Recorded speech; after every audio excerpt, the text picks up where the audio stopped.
যারা পিতৃতন্ত্রের নামে বংশতন্ত্রকে প্রাধান্য দিয়েছে, যারা ভেবেছে পীরের ছেলে মাত্রই পীর হবে, পীর হবে কেবল পীর বংশে, পীর বংশের বাইরে কেউ পীর হতে পারবে না, ওলি বংশের বাইরে কেউ পীর ওলি হতে পারবে না, ওলি বংশের বাইরে আল্লাহ কাউকে বেলায়েত দেবেন না, আমি তাদের কাছে দুশমন হিসাবে চিহ্নিত হতে পারি।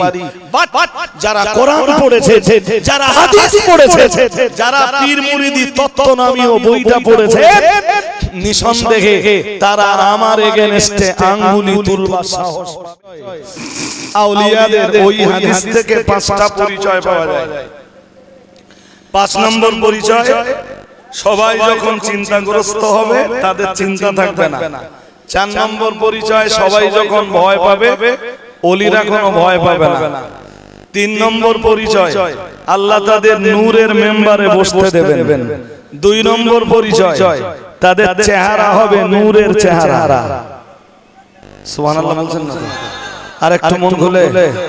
আচ্ছা, 1 নম্বর পরিচয়টা বলবেন। মানুষের হয় মানুষের ভালোবাসা তো আমাদেরও আছে না, কিন্তু ওখানে দুটো কথা আছে, সেই কথাগুলো বলতে হবে। তারা আল্লাহকে, তারা মানুষকে ভালোবাসবেন আল্লাহর খুশি, আল্লাহর রেজামন্দির জন্য। ওই ভালোবাসার পিছনে রক্তের কোনো বাঁধনও কাজ করবে না, টাকা কামাই করার কোনো ধান্দাও।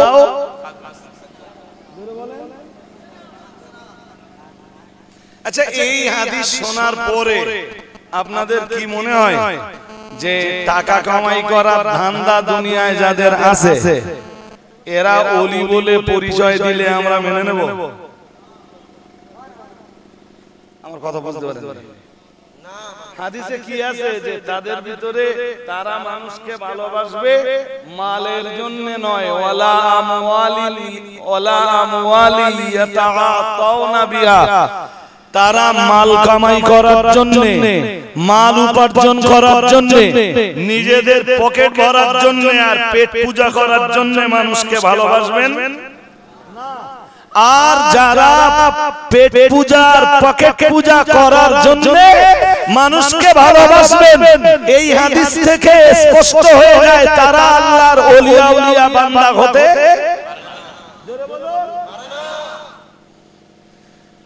আমরা অল ইন্ডিয়া সুন্নাত ওয়াল জামাআতের অনুসারীরা আমরা কোন পেট পূজারি আর পকেট পূজারির অনুসরণ করি? পেট পূজারি আর পকেট পূজারি যারা আছে তাদেরকে ওলি হিসাবে চিহ্নিত করি। এখন যদি কোন পেট পূজারি আর কোন পকেট পূজারিকে আমি যদি ওলি হিসাবে চিহ্নিত করি, ওলি হিসাবে জিন্দাবাদ দেই, অথবা ওলি হিসাবে মানুষের কাছে পরিচয় করে দেই, তাহলে আমি নবীর চেয়ে বড় বুজদার না ছোট বুজদার? আমার কথা সবার মাথায় যায় না। আচ্ছা, আপনাদের বুঝতে এত দেরি হচ্ছে কেন? মন কি বাইরে আছে? নবীজি কি বলেছেন আরেকবার স্মরণ করুন। নবীজি তো বলেছেন আউলিয়া যারা হবেন, ওলি যারা হবেন, তাদের প্রথম পরিচয় মানুষকে তারা ভালোবাসবেন। এই ভালোবাসার পিছনে টাকার কোনো ধান্দা কাজ, জোরে বলুন, টাকার কোনো কাজ ধান্দা কাজ করবে না। এক্ষুনি যেই মানুষগুলোর পিছনে মানে মানুষকে ভালোবাসার পিছনে টাকা ধান্দা কাজ করছে, এরা আউলিয়াউল্লাহ বা ওলিউল্লাহ বা আল্লাহর ওলি, এরা কি হতে পারে? হতে পারে। এখন যদি এই রকম কোন লোককে এনে স্টেজে তুলে দিয়ে জিন্দাবাদ দেওয়া হয়, আর যদি বলা হয় যে এই লোক আল্লাহর ওলি, এই লোক পীর হয়ে গেছে, তাহলে নবী ভালো বুঝলেন না আমি ভালো বুঝলাম? তার মানে আমার বোঝাটা নবীর চাইতে একটু বেশি হয়ে গেল। আর যে নবীর সাথে নবীর চাইতে বেশি বুঝে ফেললো, সে ভালো লোক না খারাপ লোক? জোরে বলতে হবে, যা বলবেন আস্তে বললে হবে না। সে যদি কোনো আলেম লোক হয়, চলুন আমরা আরেকটুখানি শুনে নেই ওলি কাকে বলে। দেখেন, আমরা আজকে ইনশাআল্লাহ খানিকটা চিনে বাড়ি যাব। সবাই ইনশাআল্লাহ বলুন। পুরোপুরি চিনবার জন্য অনেক লম্বা সময় দরকার ছিল, আর এই বারবার ডিস্টার্ব হলে এসব কথা শ্রোতাদের মাথায় দেওয়া যায়। চলেন, বসিরহাট পীর সাহেব কেবলা একটা বই লিখেছেন, বইটার নাম পীর মুরিদি তত্ত্ব। নাম কি? কে লিখেছেন? বসিরহাট পীর সাহেব কেবলার মানি আমরা, মুখে না কাজে। আর জোর করে বলতে হবে, আপনাদের কথা যা বলবেন জোরে বলতে হবে। বসিরহাট পীর সাহেব কেবলাকে মানি মুখে না কাজে। কাজে যদি মানেন তাহলে বসিরহাট পীর সাহেব কেবলার লেখা আপনাদের মেনে নিয়ে বাড়ি যেতে হবে। সে কার পক্ষে যাবে কার বিপক্ষে যাবে আমার কিছু এসে যায়। বর্তমান সময়ে ওটা ওই পর্যন্ত থাক। বর্তমান সময়ে আমরা যেটা দেখতে পাই, এক শ্রেণীর আলেমদের বক্তব্য, মন্তব্য বা কাজকাম প্রমাণ করে দেয় যে কোন ব্যক্তিকে পীর ওলি হতে গেলে পীরের বংশের মানুষ হতে হবে। এখান থেকে কিছু কথা আপনাদের শোনাই। এটা কি জানেন? জানেন এটা কি? বসিরহাট হুজুরের লেখা দাদা পীর সাহেব কেবলার বিস্তারিত জীবনী। দাদা হুজুর কেবলার জীবনী অনেকেই লিখেছেন, কিন্তু আমার দৃষ্টিতে সবচেয়ে সুন্দর থেকে সুন্দরতর জীবনী লিখেছেন বসিরহাট পীর সাহেব কেবলা। আর একটু মন খুলে বলে, উনি দাদা পীরের জীবনী লিখতে লিখতে লিখছেন। মন দিয়ে শুনতে হবে, অন্য কোনো দিকে মন দেন না, বুঝে যাবেন। বড় পীর সাহেবের পরে তাহার পুত্র সৈয়দ আব্দুল ওয়াহাব খলিফা হয়েছিলেন। এর মানে হলো বড় পীর সাহেবের পরে, ইন্তেকালের পরে ওই আসনে বসেছিলেন বড় পীর সাহেবের ছেলে, তার নাম আব্দুল ওয়াহাব। নামটা হয়তো কেউ শুনেননি, আজকে শুনে নেন। কি নাম? জোর করে বলুন। আব্দুল ওয়াহাব খলিফা হয়েছিলেন। ইহার পরে এ যাবত যত পীর তাহার তরিকার খলিফা হয়েছেন কেহই বড় পীর সাহেবের বংশধর নহেন। আমার কথা মাথায় যায় না। বড় পীর সাহেবের পরে বড় পীর সাহেবের এক ছেলে, তার নাম আব্দুল ওয়াহাব, তিনি পীরত্বের আসনে বসলেন। তিনি বড় পীর সাহেবের খলিফা ছিলেন। এরপরে বড় পীর সৈয়দ মহিউদ্দিন আব্দুল কাদিরুল জিলানী রাহমাতুল্লাহ আলাইহি হুজুরের তরিকায় যত পীর হয়েছেন কেউ বড় পীর সাহেবের বংশের কেউ নয়।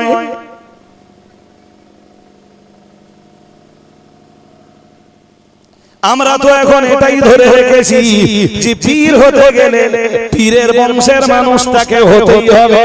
অথচ বড় পীর সাহেবের তরিকায় যত পীর এসেছেন বড় পীর সাহেবের পরে বড় পীর সাহেবের বংশের মানুষ একজন, তিনি বড় পীর সাহেব হুজুরের নিজের ছেলে আব্দুল ওয়াহাব। সুবহানাল্লাহ বলুন। আর একটু মন খুলে বলেন, পরবর্তীকালে বড় পীর সাহেবের তরিকায় যত পীর হয়েছেন কেউ বড় পীর সাহেবের বংশের কেউ নন। আর একটু মন খুলে বলেন। তাহলে এখান থেকে কি বোঝা গেল? যে পীরত্ব আল্লাহ পাক পীরের বংশের বাইরেও দান করতে পারেন। কিন্তু আজকের সময়ে আমরা অজনসিয়াতে কি শুনছি? যে পীর হতে গেলে তার প্রথম শর্তই হলো পীরের বংশের মানুষ হতে হবে। নাউজুবিল্লাহ। আর একটু জোর করে বলেন। কি শুনছি? যে নিমাই নিমাই থাকবে, নিমাই নিমাই থাকবে। আচ্ছা যা ছাড়েন, আর একটু পড়ি। ও তো পড়লুম 1.5 লাইন, অন্তত 3 লাইন পুরুক নাকি।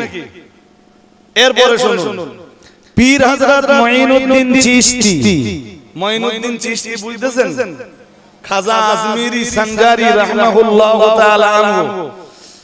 জি, চিশতির খলিফা পীর কুতুবউদ্দিন বখতিয়ার কাকি, তার খলিফা পীর হযরত শেখ ফরিদউদ্দিন গঞ্জে শাখার, তার খলিফা হযরত পীর নিজামউদ্দিন আউলিয়া, তার খলিফা হযরত পীর আখির মানে আখি সিরাজ আউদি, তার খলিফা হযরত পীর আলাউল হক লাহোরি। জি, ইহারা কেহই খাজা মুঈনুদ্দিন চিশতি আজমিরি হুজুরের বংশধর ছিলেন না।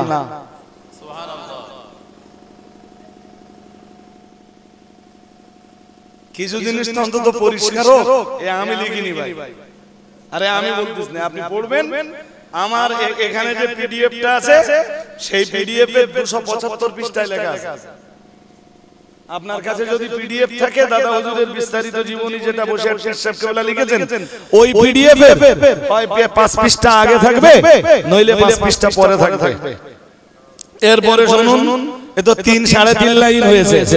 এরপরে শুনুন, খাজা বাহাউদ্দিন নকশবন্দি রহমাতুল্লাহ আলাইহি, খলিফা মাওলানা খাজা বাহাউদ্দিন নকশবন্দি রহমাতুল্লাহ আলাইহির খলিফা মাওলানা ইয়াকুব চারখি ও খাজা আলাউদ্দিন গজনওয়ানি, তাহাদের খলিফা খাজা ওবাইদুল্লাহ আহরার, তাহার পরে মাওলানা মুহাম্মদ জাকির, খাজা মুহাম্মদ কানকি ও খাজা বাকিবিল্লাহ রহমাতুল্লাহ আলাইহি পীর হয়েছিলেন।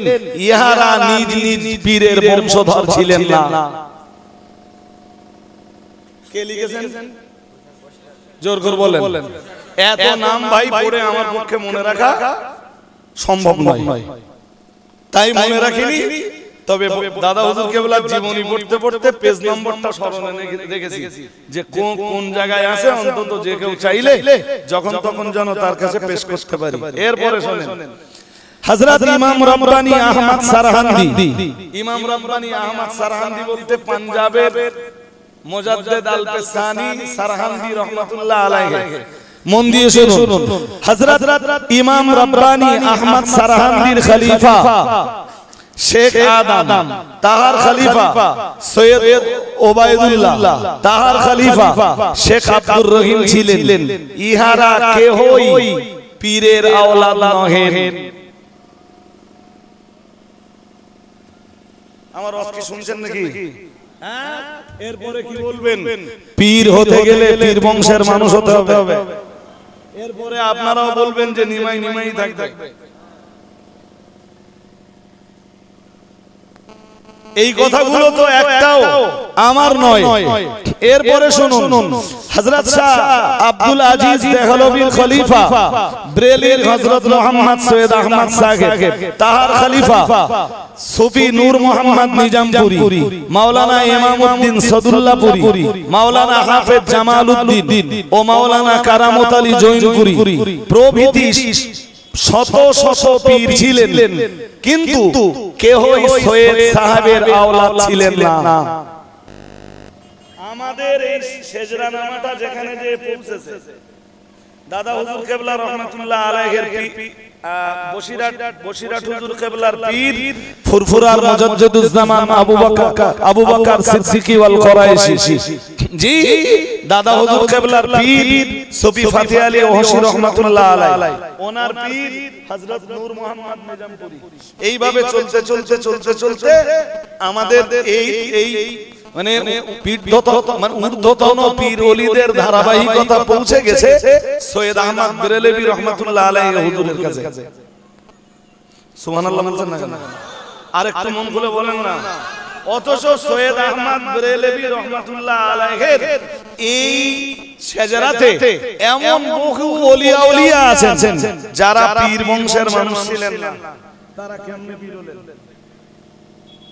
এখান থেকে আমাদের একটা শিক্ষা নিয়ে বাড়ি যেতে হবে যে পীরের বংশে জন্মালেই, জন্ম নেওয়াটাই পীর হওয়ার জন্য যে যোগ্যতা লাগে, যোগ্যতা হিসাবে ওইটা যথেষ্ট নয়, বরং পীর হওয়ার জন্য আল্লাহ কোরআনুল কারীমে দুইটা যোগ্যতার কথা উল্লেখ করেছেন। সূরা ইউনূস সূরা ইউনূসের ভিতরে আল্লাহ পাক রব্বুল আলামিন সূরা ইউনূসের 62 নম্বর আয়াতে বলেছেন আলা ইন্না আউলিয়া আল্লাহি লা খাউফুন আলাইহিম ওয়া লা হুম ইয়াহজানুন। ঠিক এই আয়াতের পরে 63 নম্বর আয়াতে মহান আল্লাহ জানিয়েছেন আল্লাযীনা আমানু ওয়া কানু ইয়াত্তাকুন। আমরা জানো বললাম আল্লাহ ওলি হিসাবে কারা চিহ্নিত হতে পারে, পীর নামের উপযুক্ত বলে কারা গণ্য হতে পারে। মহান আল্লাহ জবাব দিলেন আল্লাযীনা আমানু ওয়া কানু ইয়াত্তাকুন। মহান আল্লাহ বললেন ওলি হিসাবে পীর হিসাবে তারাই চিহ্নিত হতে পারে, তাদেরকে পীর হিসাবে চিহ্নিত করা যেতে পারে, আউলিয়া হিসাবে চিহ্নিত করা যেতে পারে। আমরা জানো বললাম কারা। মহান আল্লাহ জবাব দিলেন আল্লাযীনা আমানু, যারা ঈমান এনেছেন মজবুত ঈমান, নড়বড়ে ঈমান নয়। মহান আল্লাহ 2 নম্বরে বললেন ওয়া কানু ইয়াত্তাকুন। 2 নম্বরে মহান আল্লাহ জানিয়েছেন দুনিয়ায় যারা তাকওয়া অবলম্বন করেছেন তারাই ওলি হবার, তারাই পীর হবার যোগ্য মানুষ। আরেকটু মন খুলে বলেন। এটা সূরা ইউনূসের 63 নম্বর আয়াত। আমি তো সরাসরি কোরআন থেকে কোরআনের ব্যাখ্যা দিলাম। জি, কেউ যদি দায়িত্ব নিয়ে বলছে, কেউ যদি পারে আমার ওয়াজ কেটে দেবে, পারবে না। আমার এই ওয়াজের একটাই জবাব আছে, তার নাম হচ্ছে গালি। হয় আমারে কাফের বলতে হবে, নইলে মুনাফিক বলতে হবে, নইলে বলতে হবে পীর ওলিদের দুশমন। হ্যাঁ, আমি তাদের দুশমন যারা পীরত্বের নামে বংশতন্ত্র চালাচ্ছে। আমার কথা শুনছেন নাকি? হ্যাঁ, আওয়াজ এত স্লো কেন? যারা পীরতন্ত্রের নামে বংশতন্ত্রকে প্রাধান্য দিয়েছে, যারা ভেবেছে পীরের ছেলে মাত্রই পীর হবে, পীর হবে কেবল পীর বংশে, পীর বংশের বাইরে কেউ পীর হতে পারবে না, ওলি বংশের বাইরে কেউ পীর ওলি হতে পারবে না, ওলি বংশের বাইরে আল্লাহ কাউকে বেলায়েত দেবেন না। আমি তাদের কাছে দুশমন হিসাবে চিহ্নিত হতে পারি।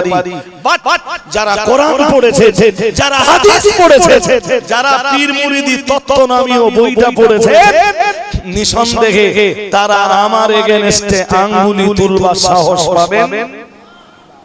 চলুন এবার আরেকটু দেখে নেই ওই দুটো শর্তকে ভেঙে। জি, শাহ ওলিউল্লাহ মুহাদ্দিস দেহলভী রাহমাতুল্লাহ আলাইহি ওই দুটো শর্ত মানে বুঝতেছেন? ঈমান আর তাকওয়া। ঈমান আর ওই যে বললাম সূরা ইউনূসের 63 নম্বর আয়াতে আছে আল্লাযীনা আমানু ওয়া কানু ইয়াত্তাকুন। আউলিয়া কারা তার পরিচয় দিতে যে মহান আল্লাহ দুটো কথা শুনিয়েছেন, ঈমান আর তাকওয়া। ঈমান বলতে নরমাল ঈমান নয়, ঈমান বলতে সাধারণ ঈমান নয়, মজবুত কংক্রিট ঈমান, এবং তাকওয়া তো পরিপূর্ণ তাকওয়া। এই দুটো শর্ত ভেঙে শাহ ওলিউল্লাহ মুহাদ্দিস দেহলভী রাহমাতুল্লাহ আলাইহি আরবিতে একটা বই লিখেছেন, বইটার নাম আল কওলুল জামিল। নাম শুনেছেন? হ্যাঁ না কিছু বলেন না কেন? শুনেন, অনেকেই শুনেন, আন্দাজে বলবেন না। ও বই আরবি বই, ও বই আপনাদের কাছে কেমনে থাকবে? ও বইয়ের খবর বহু আলেমেরা তাই রাখে না। আল কওলুল জামিল নামে ও বই লিখেছেন শাহ ওলিউল্লাহ মুহাদ্দিস দেহলভী রাহমাতুল্লাহ আলাইহি। তিনি পীর হওয়ার জন্য 5টা শর্ত লিখেছেন। আরে জোর করে বলো না কেন? 5টা শর্ত লিখেছেন। কে লিখেছেন? ভাই, একজন পীরের দায়িত্ব জানেন?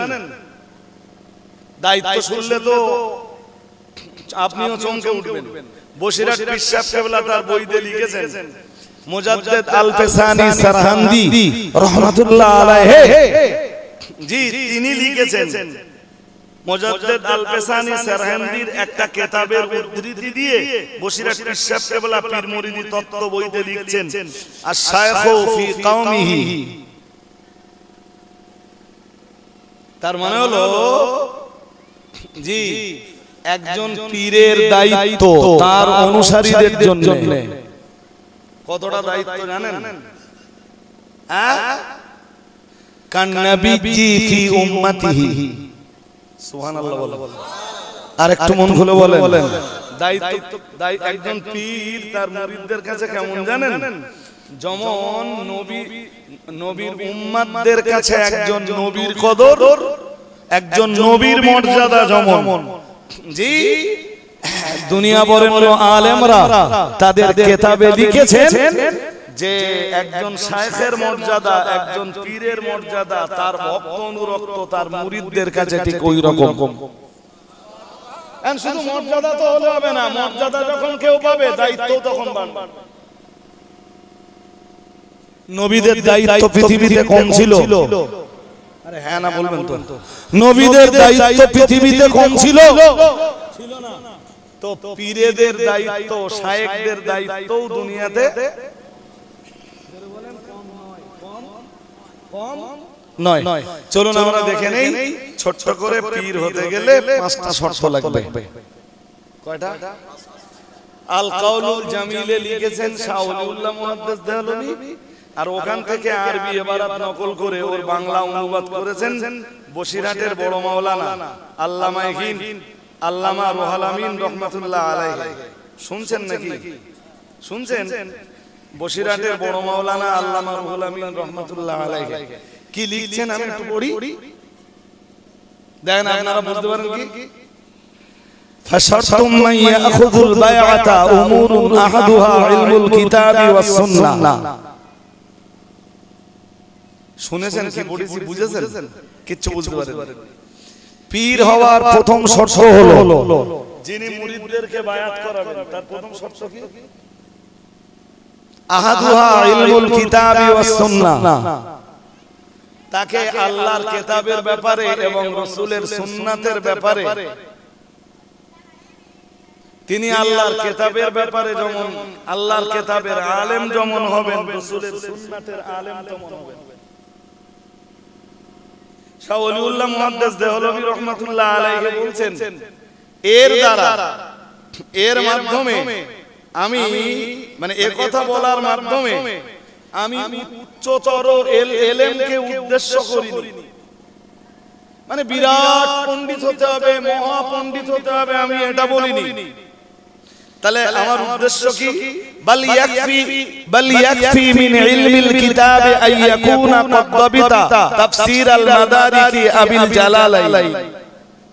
উনি লিখছেন হয় তাকে তাফসীরে জালালাইন শরীফ পড়ে বুঝবার যোগ্যতা থাকতে হবে, অথবা তাফসীরুল মাদারিক পড়ে বুঝবার যোগ্যতা থাকতে হবে, আর সুন্নাত সংক্রান্ত যে কিতাব আছে অথবা এই ধরনের কোন কিতাব পড়ে বুঝবার যোগ্যতা থাকতে হবে।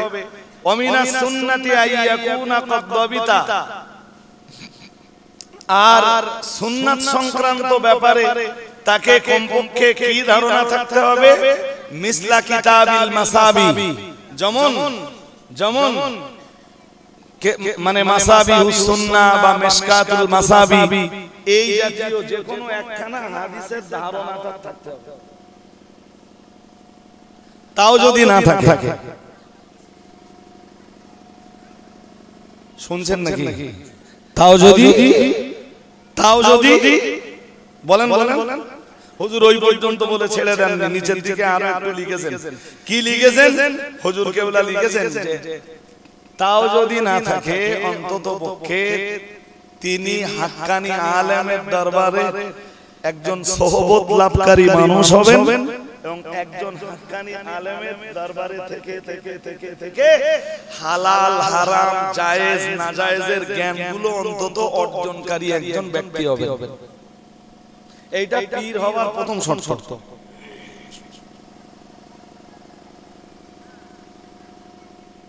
এই যে আমাদের দেশে এখন দেখতেছেন যে কোরআন শরীফ পড়তে পারে না সেও পীর।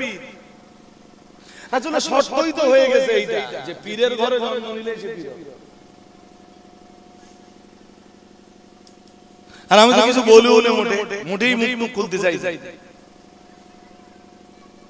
কিন্তু আলেমরা কি বসিরহাট পিসাব সাহেবের লেখা কিতাবটাও পড়িনি? নিশ্চয়ই পড়েছে, ওর বাংলা তো এখানে দেওয়া আছে।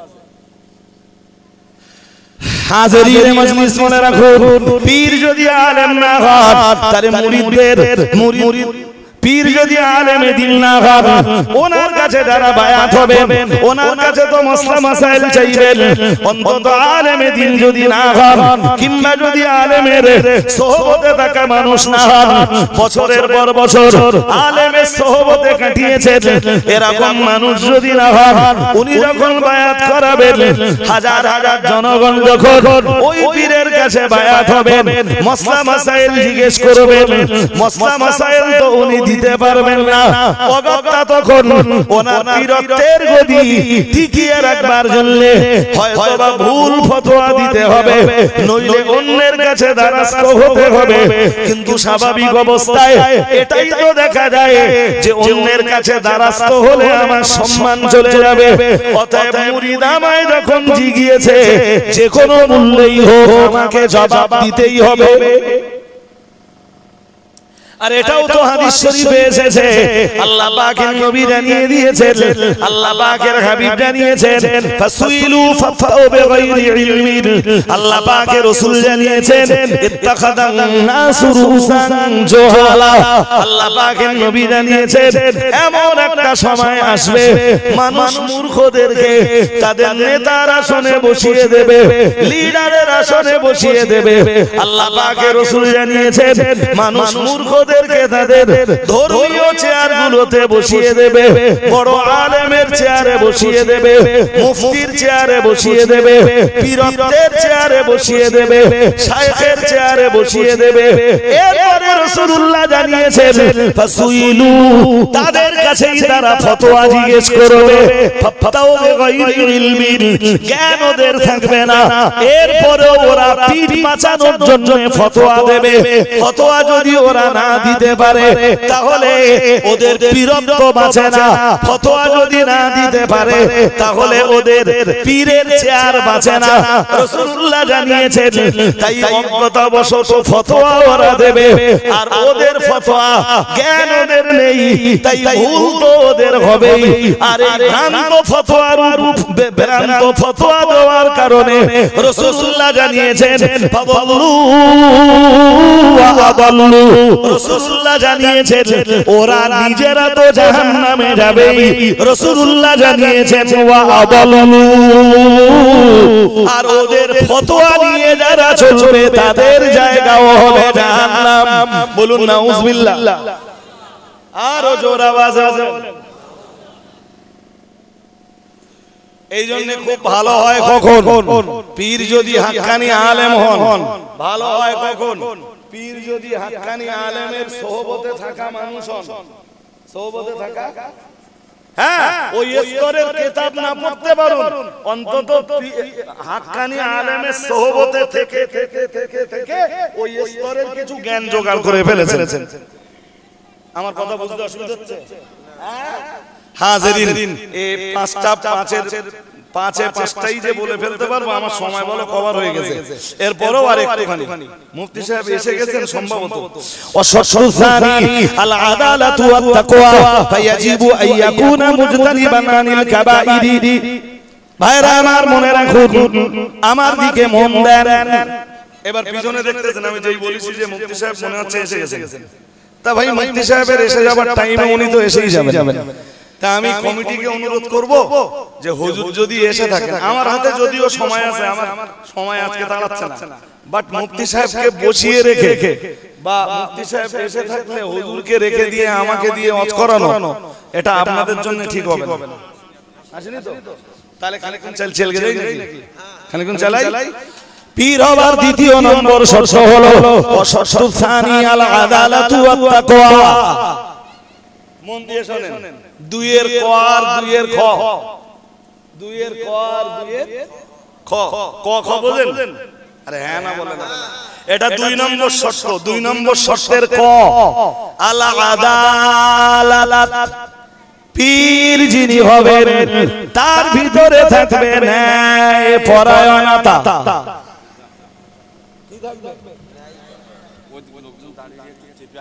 ভাই পিছনে আর জায়গা হচ্ছে না, তা যদি আপনারা একটু এগিয়ে গিয়ে আসেন, অসুবিধা হবে? মুফতি সাহেবের আগে একটু মজলিসটা গড়ে নেন। ভাই এই জায়গাটা খালি হয়ে যাচ্ছে না, এই জায়গাটা ধরে নেন বাবাজি আপনি একটু আগান।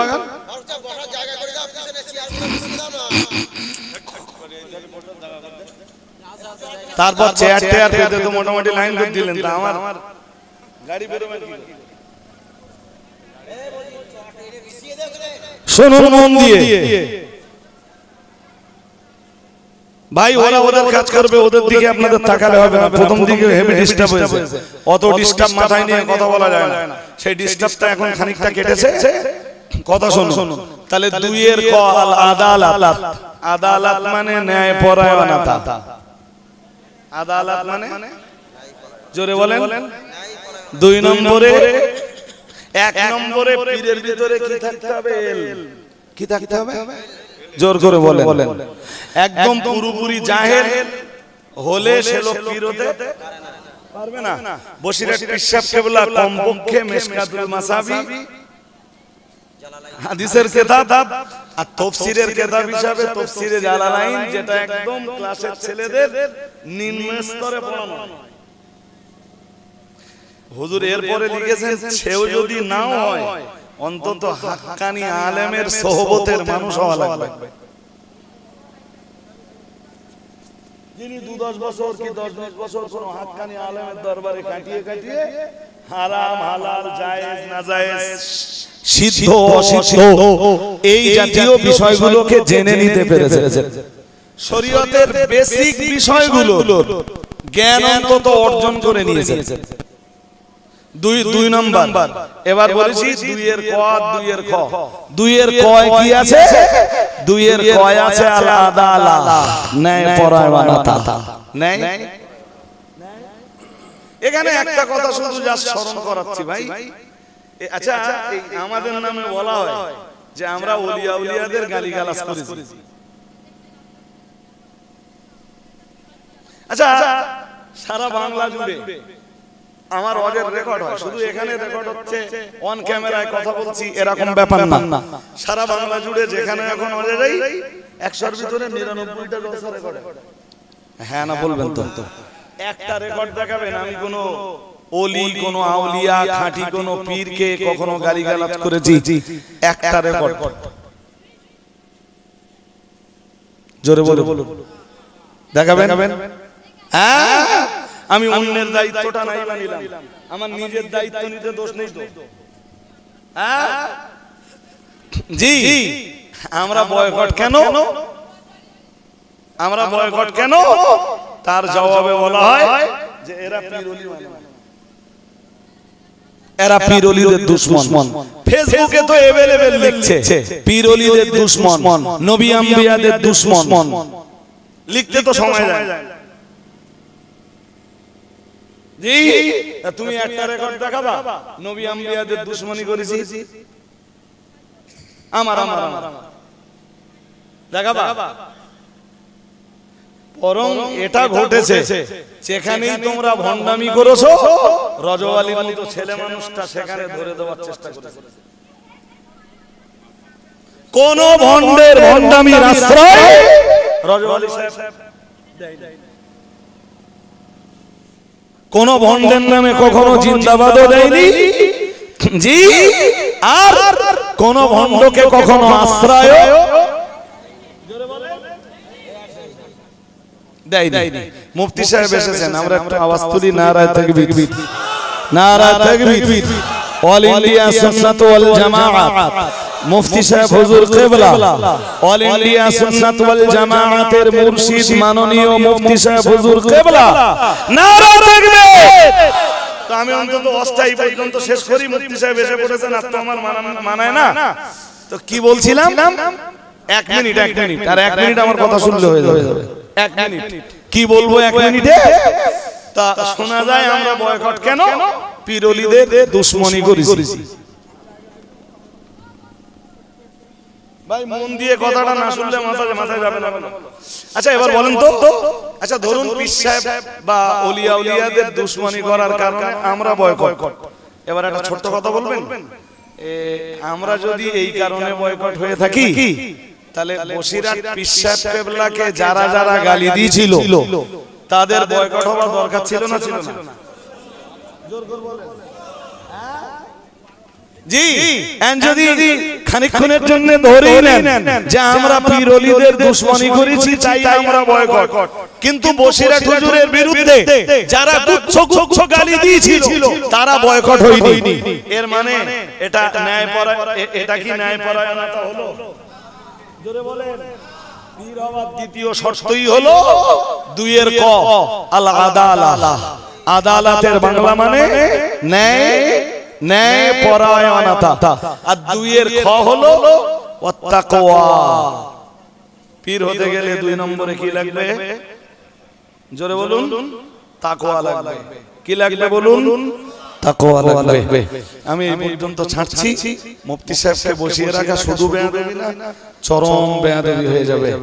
ত্রুটি বিচ্যুতি ক্ষমা করুন, বিশেষত ভাষাগত ত্রুটি বিচ্যুতির জন্য বা উপস্থাপনার যে ত্রুটি বিচ্যুতি, আপনাদের কাছে ক্ষমা চাইছি।